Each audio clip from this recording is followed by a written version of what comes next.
the doctor informed me in a gentle tone. What kind of accident? The doctor's hesitation puzzled me.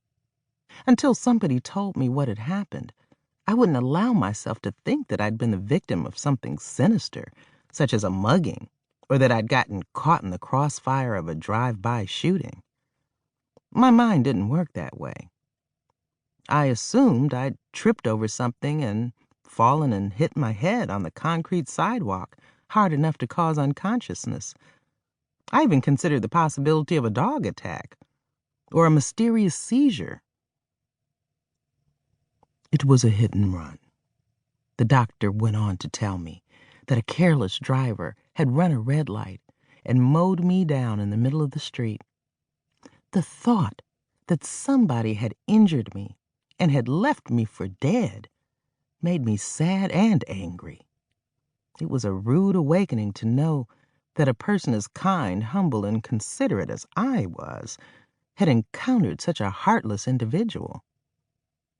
I didn't stay sad and angry long, because a moment later, the nurse revealed that an elderly couple had witnessed the crime and had stopped to assist me. According to them, a few minutes later, a handsome young black man stopped and performed CPR, which saved my life. He'd left right after the paramedics arrived. I was pleased to hear that the right people had come along at the right time. I was incapacitated for 10 weeks with a compound fracture in my right leg, a broken pelvis, and a concussion. I spent the first 4 weeks in a hospital bed, and the rest of those weeks in my old bed in my parents' house. Your accident was no accident. It was God trying to get your attention. You're still with us for a reason, Mama said, as she hovered over my bed, spoon-feeding me chicken soup.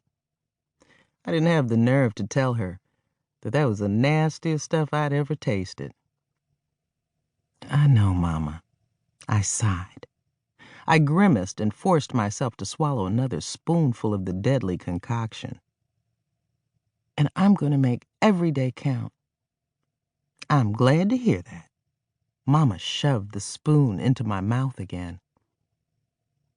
I had no idea you would love my new soup recipe so much.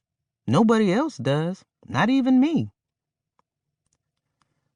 Whatever is in it, it sure helps curb my appetite. I finally lost some of the weight I started trying to lose last year. Good.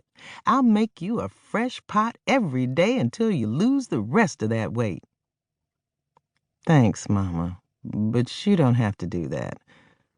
The pounds will come off even faster if I join a gym. You should have joined a gym in the first place. If you had, you wouldn't be in this mess. I don't know why anybody would want to gallivant up and down the streets like a road runner to lose weight. Thank God you didn't get hurt any worse. Mama set the bowl on my nightstand and adjusted my pillow. Another week in bed and you'll be good as new.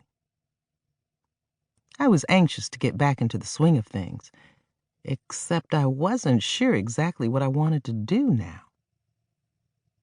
My close brush with death had made me rethink my agenda. Roaming around the world as a goodwill ambassador no longer appealed to me. I still wanted to contribute something worthwhile to society, but now I wanted to do it closer to home. I'd been given a second chance, and I was going to prove to myself, God, and everybody else that I deserved it. I had gotten so far behind in my studies, I didn't have any immediate plans to resume my education for a while, if at all.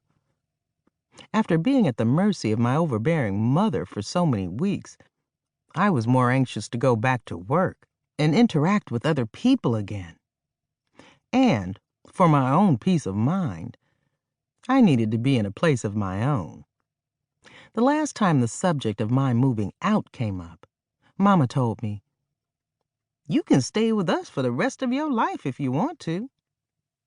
As much as I loved my folks, I had no